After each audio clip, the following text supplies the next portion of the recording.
જય Shri Krishna. Good morning. તો આપણે આજે વિદ્યુત સ્થિતિમાન અને કેપેસિટન્સ માં કેપેસિટર અને કેપેસિટન્સ શું છે એના વિશે અભ્યાસ કરીએ. તો કેપેસિટર પહેલા તો શરૂઆતમાં આપણે કહીએ કે કેપેસિટર એટલે શું. તો કેપેસિટર સાદી ભાષામાં આપણે કહી શકાય કે કેપેસિટર એક એવી રચના છે જેમાં વિદ્યુતભાર અને વિદ્યુત ઉર્જાનો સંગ્રહ કરી થઈ શકે છે. તો વિદ્યુતભાર અને વિદ્યુત ઉર્જાનો સંગ્રહ કરતી સાદી રચનાને કેપેસિટર કહીએ છીએ. હવે આપણે કેપેસિટરને ડિટેલમાં સમજીએ. તો કેપેસિટર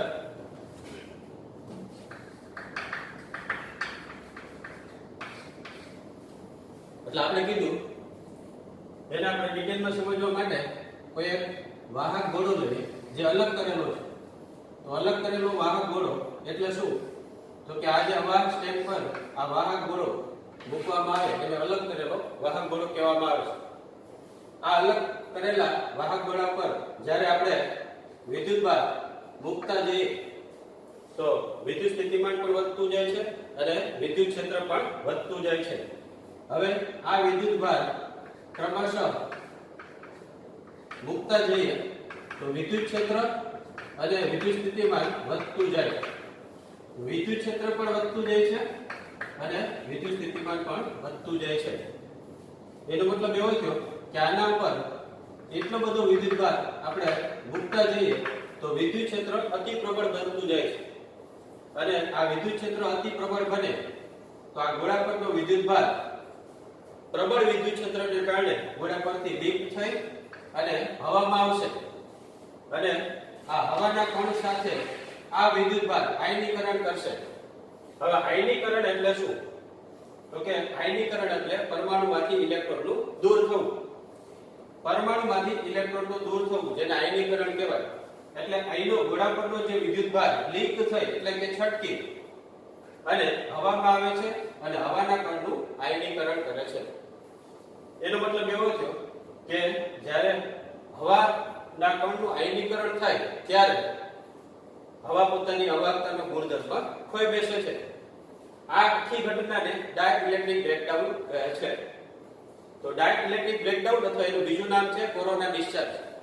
તો ડાઇલેક્ટ્રિક બ્રેકડાઉન એટલે શું? તો કે પ્રબળ વિદ્યુત ક્ષેત્રને કારણે ગોળા પરનો વિદ્યુતભાર લીક થઈ અને હવામાં આવે છે.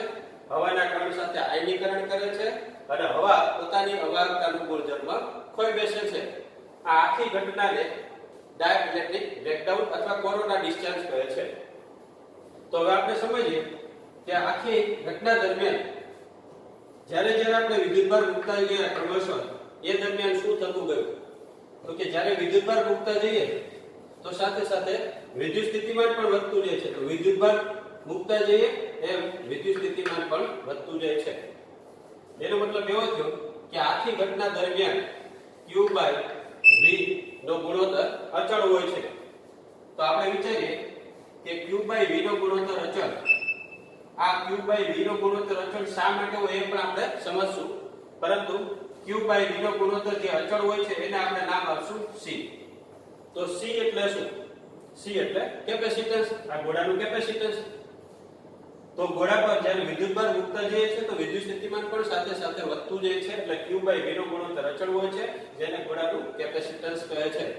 તો ગોળાનું કેપેસિટન્સ એનો મતલબ એવો થયો કે ગોળા પર આટલો વિદ્યુતભારનો આપણે સંગ્રહ કરી શકીએ છીએ. હવે ગોળાનું કેપેસિટન્સનું સૂત્ર બહુ ઇમ્પોર્ટન્ટ સમીકરણ છે જેને આપણે યાદ રાખવાનું છે. Q/V એનો એકમ છે કુલમ્બ પર વોલ્ટ અથવા બીજો એકમ છે ફેરાડ. આ ફેરાડ એકમ છે એ વ્યવહારમાં ખૂબ મોટો એકમ છે.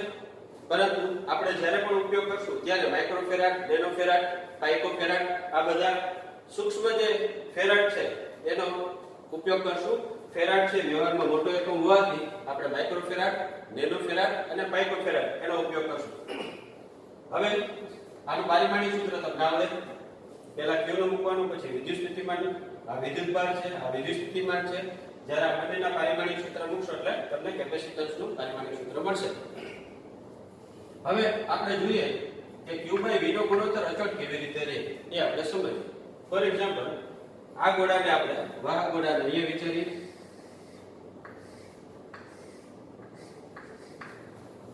હવે આ વાહક ગોળા પર આપણે અહીંયા પેલા સમજ્યા કે 1000 વિદ્યુતભાર ફોર એક્ઝામ્પલ આપણે વધારેમાં વધારે 1000 વિદ્યુતભાર આના પર મૂકી દીધો, તો એને કારણે વિદ્યુત ક્ષેત્ર અને વિદ્યુત સ્થિતિમાન વધતું જાય છે. 1000 વિદ્યુતભારો જ્યારે આપણે આના પર મૂકીએ તો એ સમયે આપણે ચેક કર્યું તો 10 વોલ્ટ મળે છે.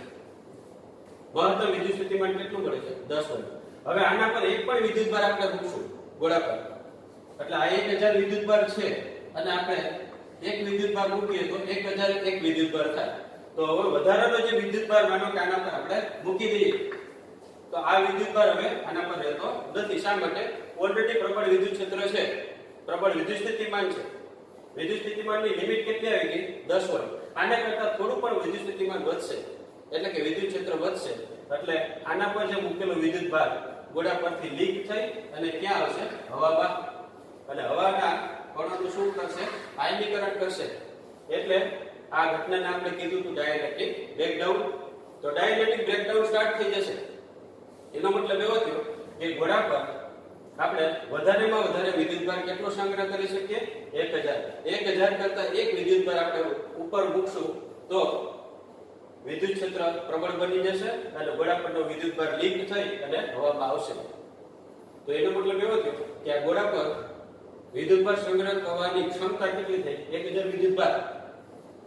તો હવે આ આખી પ્રક્રિયા દરમિયાન Q/V નો ગુણોત્તર અચળ કેવી રીતે એ સમજીએ. ફોર એક્ઝામ્પલ 1000 વિદ્યુતભાર છે ત્યારે આપણે 10 વોલ્ટ મળે છે, તો આપણે ત્રિરાશી તરીકે મૂકી શકીએ કે 10 વોલ્ટ હોય ત્યારે 1000 વિદ્યુતભાર. અથવા તો આ રીતે આપણે કહીએ કે 1000 વિદ્યુતભાર હોય ત્યારે આપણે 10 વોલ્ટ મળે, તેથી એક વિદ્યુતભાર કેટલા વોલ્ટ મળે? તો આપણે શું કરી શકીએ? તો 10 ડિવાઇડેડ બાય 1000 ઇક્વલ ટુ 0.011. તો એક વિદ્યુતભાર જ્યારે આપણે ગોળા પર મૂકશું એટલે 0.01 વોલ્ટ મળશે. અને આને સંબંધિત આપણે વિચારીએ તો 0.01 વોલ્ટ એની સામે આપણે વિચારીએ કે વિદ્યુતભારનું મૂલ્ય 0.01 કુલમ છે. તો આપણે શરૂઆત કરીએ આ ગોળા પર. જ્યારે આના પર એક વિદ્યુતભાર મૂકીએ, જ્યારે એક વિદ્યુતભાર મૂકીએ તમને હમણાં જ મેં કીધું કે એક વિદ્યુતભાર મૂકવાથી કેટલા વોલ્ટેજ આપણે પ્રાપ્ત થશે? 0.01. અને કેટલો વિદ્યુતભાર પ્રાપ્ત થશે? 0.01 કુલમ. તો આપણે આ જે વિચારીએ છે C ઇક્વલ ટુ કેટલા કુલમ પ્રાપ્ત થશે? 0.01 કુલમ. અને કેટલા વોલ્ટ પ્રાપ્ત થયા? 0.01 વોલ્ટ. તો આની કિંમત કેટલી થઈ? 1 કુલમ પર વોલ્ટ. તો આ જે છે એ કેપેસિટર છે.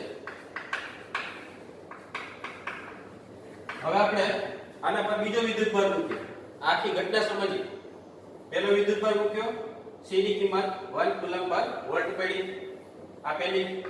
હવે બીજો આપણે જોઈએ કે જ્યારે બીજો વિદ્યુતભાર મૂકશું ગોળા પર ત્યારે C ઇક્વલ ટુ હવે કુલમ વધશે તો 0.02 કુલમ થાય ફોર એક્ઝામ્પલ. અને એ દરમિયાન 0.02 વોલ્ટ. તો કેટલું આવ્યું? 1 કુલમ પર વોલ્ટ. આ રીતે ક્રમશઃ આપણે વિદ્યુતભાર વધારતા જઈએ ગોળા પર. માનો કે 1000 વિદ્યુતભાર મૂકી દીધા તો આ ડેશ કરીને આપણે આગળ લખીએ કે જ્યારે આપણે 1000 વિદ્યુતભાર મૂકીએ છીએ તો 10 વોલ્ટ મળે છે. અને કેટલા કુલમ મળે છે? તો કે 10 વોલ્ટ સામે આપણે 10 કુલમ એપ્રોક્સિમેટ લઈ લઈએ તો 10 કુલમ અને 10 વોલ્ટ તો 1 કુલમ પર વોલ્ટ. એનો મતલબ એવો થયો કે Q/V નો ગુણોત્તર હંમેશા કેવો હોય? આખી પ્રક્રિયા દરમિયાન અચળ હોય છે. તો આખી પ્રક્રિયા દરમિયાન Q/V નો ગુણોત્તર અચળ આ રીતે આપણે કહી શકીએ, જેને ગોળાનું કેપેસિટન્સ કહીએ છીએ. તો હવે આના પર 1000 વિદ્યુતભાર કરતા આપણે વધારે વિદ્યુતભારનો સંગ્રહ કરવો તો કેવી રીતે થઈ શકે એ આપણે સમજીએ.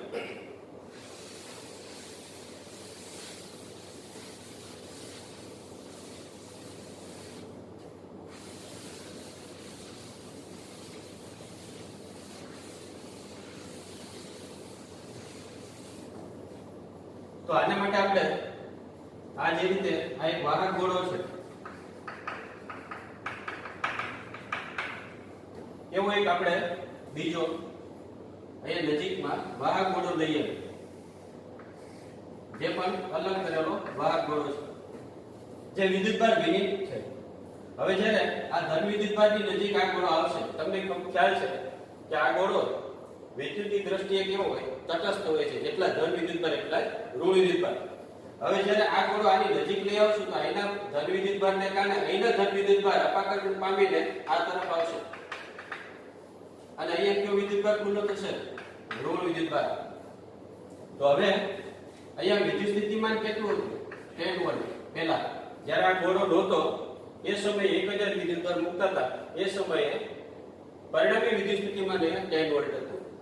વધારાનો વિદ્યુતભાર સ્ટોર કરતા તો વિદ્યુત સ્થિતિમાન વધી જતું હતું, પણ આ ગોળો નજીક લઈ આવવાથી હવે પરિણામી વિદ્યુત સ્થિતિમાન ઘટશે. કેવી રીતે? એક ઉદાહરણ લઈએ. ફોર એક્ઝામ્પલ, આ +10 વોલ્ટ આ ગોળા માટે હતું, 1000 વિદ્યુતભાર આના પર ઓલરેડી સ્ટોર છે.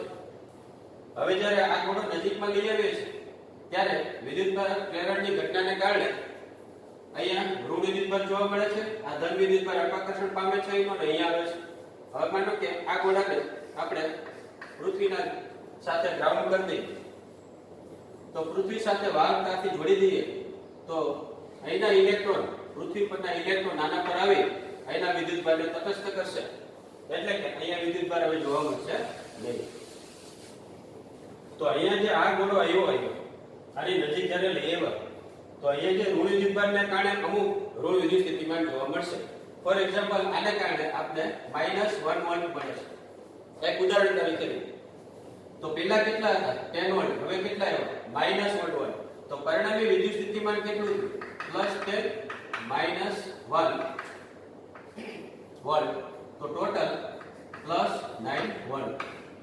પહેલા પરિણામી વિદ્યુત સ્થિતિમાન કેટલું હતું, આ ગોળો નજીક નહોતા લઈ આવે ત્યારે 10 વોલ્ટ. આ ગોળો જ્યારે નજીક લઈ આવે છે તો હવે કેટલું વિદ્યુત સ્થિતિમાન થાય, +9 વોલ્ટ, એટલે કે 1 વોલ્ટ ઓછું થયું.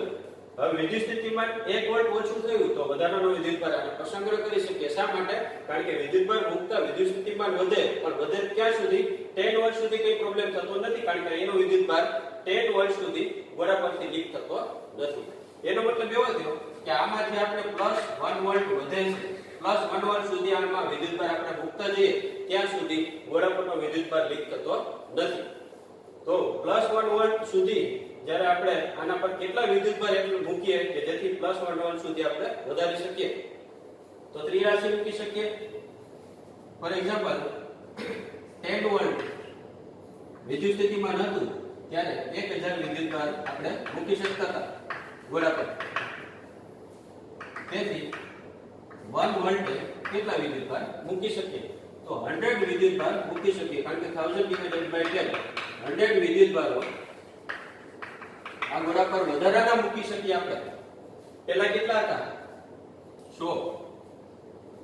હવે 1 વોલ્ટ આપણે પરિણામી વિદ્યુત સ્થિતિમાન પહેલા 10 વોલ્ટ હતું, હવે 9 વોલ્ટ થયું. એને કારણે જે 1 વોલ્ટ મળ્યો, 1 વોલ્ટને કારણે આપણે વધારાના વિદ્યુતભાર 100 વિદ્યુતભાર મૂકી શકીએ.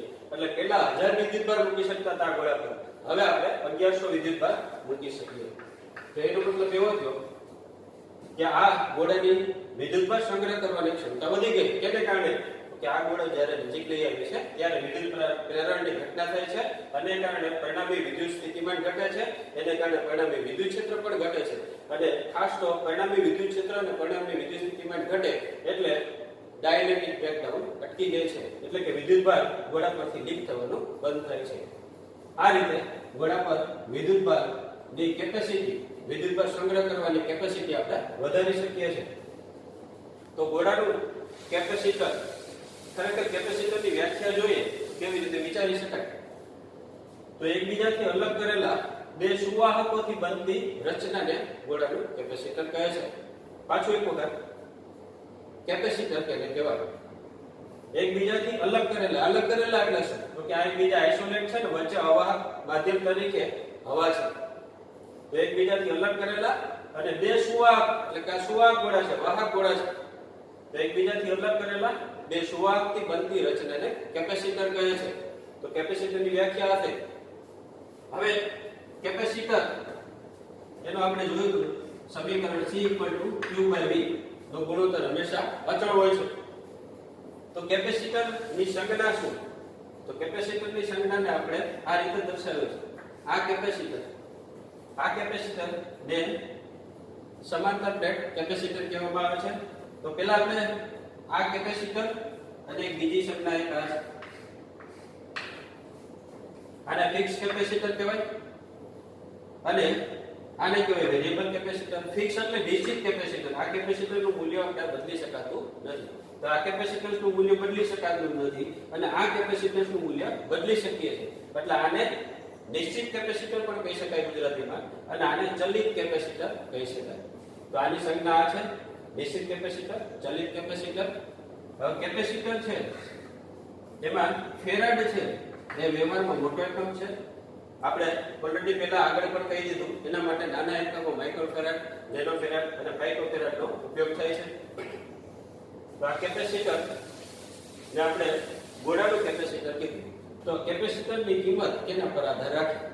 કઈ બાબત ઉપર આધાર રાખે? તો કે કેપેસિટન્સની કિંમત અથવા તો એની જે મૂલ્ય છે એ કેના પર આધાર રાખે? તો કે આ બંને ગોળા વચ્ચેનું માધ્યમ, વચ્ચે કયું માધ્યમ છે? હવા છે, કોઈ બીજું અવાહક માધ્યમ છે, એના પર આધાર રાખશે. બીજું આ ગોળાની સાઈઝ એટલે કે પરિમાણ પર આધાર રાખે. આ સાઈઝ મોટી હોય તો વધારે વિદ્યુતભારનો સંગ્રહ થઈ શકે, ઓછી હોય તો ઓછા વિદ્યુતભારનો સંગ્રહ થઈ શકે. તો બે બાબત ઓલરેડી આપણે કહી દીધી. પહેલી, આ બંને ગોળા છે એના પરિમાણ, એની સાઈઝ ઉપર. બીજી તો કે આ બંને વચ્ચેનું માધ્યમ પર. અને ત્રીજી તો કે આની કેવી સાપેક્ષ ગોઠવણી છે એના પર આધાર રાખે. એટલે આ બંને વચ્ચેનું અંતર કેટલું છે એના પર પણ આધાર રાખે. તો આ જે છે એને ગોળાનું કેપેસિટન્સ કીધું. કઈ બાબતો ઉપર આધાર રાખે છે એ પણ એક્ઝામમાં પૂછાય છે, એમસીક્યુ તરીકે આવી શકે. તો ખાસ યાદ રાખજો, ત્રણ બાબત ઉપર આધાર રાખે. મેં સમજાવી દીધું ઓલરેડી તમને. હવે આપણે સમજીએ કે ખરેખર આ તો ગોળાનું કેપેસિટન્સ છે. આ આપણે બે ગોળાનું કીધું, એની જગ્યાએ આપણે વિચારીએ કે એક ગોળાને પણ કેપેસિટર તરીકે કહી શકાય. તો કે હા, કહી શકાય. તો એક ગોળાને પણ કેપેસિટન્સ કઈ રીતે કહી શકાય? તો કે શરૂઆતમાં આપણે આ ગોળો લીધો ત્યારે એક જ ગોળો હતો, એના પર આપણે વિદ્યુતભારનો સંગ્રહ કરી શકતા હતા. એટલે એક ગોળાને પણ આપણે કેપેસિટર તરીકે લઈ શકાય. તો એનો મતલબ એવો થયો કે આપણે શું પૃથ્વીને પણ કેપેસિટર તરીકે લઈ શકાય? કારણ કે પૃથ્વી પણ એક ગોળો છે. તો કે હા, પૃથ્વીને પણ કેપેસિટર તરીકે લઈ શકાય. તો પૃથ્વીને કેપેસિટર તરીકે લઈ શકાય તો પૃથ્વીનું કેપેસિટન્સ પણ આપણે ગણતરી કરી શકીએ. કેવી રીતે એ સમજીએ. ફોર એક્ઝામ્પલ, પૃથ્વી નો આ ગોળો છે જેની ત્રિજ્યા r છે, અહીંનું વિદ્યુત સ્થિતિમાન v છે, આના પરનો વિદ્યુતભાર q છે. તો આ એક ગોળો છે, આના પર વિદ્યુતભાર q છે, આની ત્રિજ્યા પૃથ્વીની r છે, આનું વિદ્યુત સ્થિતિમાન v છે. તો બીજો ગોળો આપણે કેવી રીતે વિચારો? કારણ કે આ બે સુવાહકથી બનતી રચનાને આપણે કેપેસિટર કીધું છે. અહીંયા તો પૃથ્વીનો ગોળો એક જ છે. તો બીજો ગોળો આપણે ધારી લઈએ છીએ અનંતરે. તો અનંતરે આ એક ગોળો રહેલો છે એવું આપણે સમજી લઈએ. તો અનંતરે જે ગોળો છે એના પરનો વિદ્યુતભાર માનો કે -q છે. તો એનું વિદ્યુત સ્થિતિમાન અનંતરે કેટલું હોય? શૂન્ય હોય છે. તમને ઓલરેડી ખ્યાલ છે કે અનંતરે વિદ્યુત સ્થિતિમાન કેવું હોય? શૂન્ય. અહીંયા વિદ્યુત સ્થિતિમાન કેટલું છે? v છે. તો આ બે વચ્ચે વિદ્યુત સ્થિતિમાનનો તફાવત કેટલો છે? તો કે v. આનું વિદ્યુત સ્થિતિમાન લઈએ તો v kq/r. અહીંનું વિદ્યુત સ્થિતિમાન કેટલું છે? શૂન્ય. અહીંનું વિદ્યુત સ્થિતિમાન આટલું. તો આ બેનો તફાવત એટલે આ એમાંથી આ બાદ કરી નાખો એટલે બંને વચ્ચેનું વિદ્યુત સ્થિતિમાન શું મળ્યું આપણે? kq/r - 0 kq/r. તો આ વિદ્યુત સ્થિતિમાનનો તફાવત મળ્યો. તો આ ગોળાનું કેપેસિટન્સ જોતું હોય આપણે, એટલે કે આ જે પૃથ્વી તરીકે આપણે, પૃથ્વી છે ગોળો છે, તો પૃથ્વીનું કેપેસિટન્સ જોતું હોય તો કેપેસિટન્સનું સૂત્ર આપણે અહીં લખેલું હતું, C = q/v.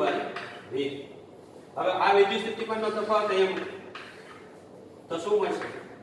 q/kq/r. q ઉડી જશે તો r/k. આ કેપેસિટન્સ. હવે તમને ખ્યાલ છે k = 1/4πε0. આ 4πε0 ઉપર જાય તો 4πε0r. આ શું બનશે? કોઈ એક ગોળાનું કેપેસિટન્સ જેની ત્રિજ્યા r છે, એના પરનો વિદ્યુતભાર q છે. તો C = 4πε0r. એમાં તમને ખ્યાલ છે 4 પાઈ એપ્સિલોન 0 છે અચળ છે, તો C પ્રોપોર્શનલ ટુ શું થઈ ગયું R. એનો મતલબ એવો થયો કે જો ત્રિજ્યા વધે તો કેપેસિટન્સ વધે. આ ખાસ યાદ રાખજો, એક વખત કોમ્પિટિટિવ એક્ઝામમાં આ પ્રશ્ન પૂછાયેલો છે કે C પ્રોપોર્શનલ ટુ R. તો એક ગોળા માટેનું કેપેસિટન્સ જ્યારે પણ કહેવામાં આવે ત્યારે C 4 પાઈ એપ્સિલોન 0 R.